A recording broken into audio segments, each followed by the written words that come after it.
চাঁপাইনবাবগঞ্জের রহনপুরে উচ্চ ফলনশীল টপরেডি জাতের পেঁপে চাষ করে তাক লাগিয়ে দিয়েছেন স্থানীয় কৃষক নয়ন আলী। উপজেলার হ্যাঞ্জারপাড়া গ্রামের এই কৃষক 5 বিঘা জমিতে চারা রোপণ করে এলাকায় সাড়া ফেলেছেন। বর্তমানে ফলন ও বাজার দর বজায় থাকলে এই বাগান থেকে অন্তত 30 লাখ টাকা আয়ের আশা করছেন তিনি। স্থানীয় এক নার্সারি থেকে টপরেডি জাতের পেঁপের চারা সংগ্রহ করেন নয়ন আলী। সঠিক পরিচর্যা ও নার্সারির পরামর্শে অল্প সময়ে হয় বাম্পার ফলন। মাটির কাছাকাছি থেকে শুরু করে গাছের মগডাল পর্যন্ত ঝুলে থাকা থোকা থোকা পেঁপে দেখতে প্রতিনিয়ত নয়নের বাগানে ভিড় জমাচ্ছেন স্থানীয় উৎসুক জনতা ও দূর দূরান্ত থেকে আসা দর্শনার্থীরা। নয়ন আলী জানান, বাগান করার পর পেয়ারা গাছের ফাঁকে কি গাছ লাগানো যায় তা নিয়ে ভাবছিলেন। ভেবেচিন্তে সিদ্ধান্ত নেন পেঁপে চাষ করার, কিন্তু ভালো চারা কোথায় পাবেন তা নিয়েছিলেন শঙ্কায়।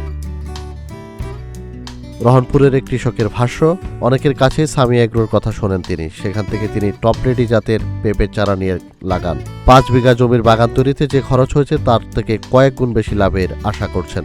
সবকিছু ঠিকঠাক থাকলে এই বাগান থেকে প্রায় 30 লাখ টাকার পেঁপে বিক্রি করতে পারবেন তিনি।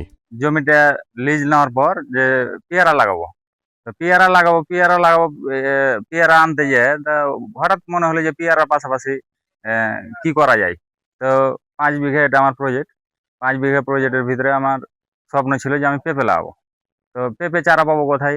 ভালো জাতের পেঁপে চারা।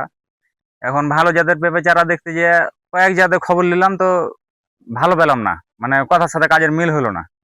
এখন আমি ওই যেখান থেকে আপনার পেয়ারা চারা নিয়েছি ওখানে যোগাযোগ করলাম, তো বলছে যে বংপুরে ওখানে মানে এখন এলাকার ভিতরে মানে লিগাল চারা পাইতে গেলে এলাকার ভিতরে বংপুরে শামীম ভাইয়ের কাছে পাওয়া যাবে। ওর কাছে গেলাম, ওর কাছে যে পরামর্শ করলাম। পরামর্শ করার পর জেনে আমাকে দিল যে এখন মানে বীজ এখনো বের হয়নি, তো বীজ বের হলে আপনি চারা পাবেন। বছরের প্রথমে আপনি প্রথম কাস্টমার, আপনি চারা এখান থেকে আমার কাছে পাবেন ইনশাল্লাহ। তো যাই হোক, আমি অপেক্ষা করতে থাকলাম। অপেক্ষা করার পর রোজার মাঝামাঝিতে আমি চারা পেলাম। চারা পেয়ে ইনশাল্লাহ আল্লাহর রহমতে আমার ভালো ফলন আসছে, ভালো রেজাল্ট আছে। আমার আশাবাদী যে বিঘা প্রতি আমি 5 থেকে 7 লক্ষ টাকা বেচা কিনা পাবো। 5 বিঘাতে দেখা হলো যে 5 সাথে 35 লাখ বা 30 লাখ টাকা এরকম একটা আমি ইনকাম করতে পারবো। নয়নের পেঁপে বাগান দেখে মুগ্ধ অনেকে। তাদের একজন জানান, প্রতিটি গাছে যেভাবে পেঁপে ধরে আছে তা সত্যিই অসাধারণ। নয়ন আলীর এই সাফল্য দেখে তিনিও বাণিজ্যিকভাবে পেঁপে চাষে আগ্রহী হচ্ছেন। আমি অনেকদিন থেকে শুনছি নয়ন 5 বিঘা পেঁপে করেছে, তো সেখানে নাকি অনেক পেঁপে ধরেছে। সেখানে সবাই মানুষজন বলা বলি করছে কি যে অনেক পেঁপে, এরকম পেঁপে নাকি কখনোই দেখেনি। তো বাস্তবে আসলে অ্যাকচুয়ালি আমি দেখার জন্য সেখানে এসেছি।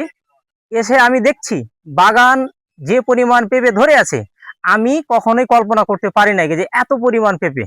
সেই গাছে এক একটা গাছে আধ হাত থেকে শুরু করে প্রায় একবারে 2 হাত উঁচু করে পাওয়া যায় না, এত পরিমাণ পেঁপে।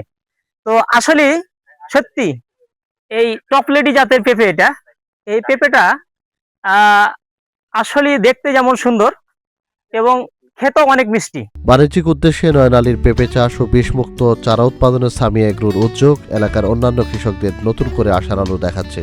এ দুই পক্ষের হাত ধরে হয়তো রহনপুরে উন্মোচন হতে পারে কৃষির নতুন দিগন্ত। ডেস্ক রিপোর্ট, প্রতিদিনের বাংলাদেশ।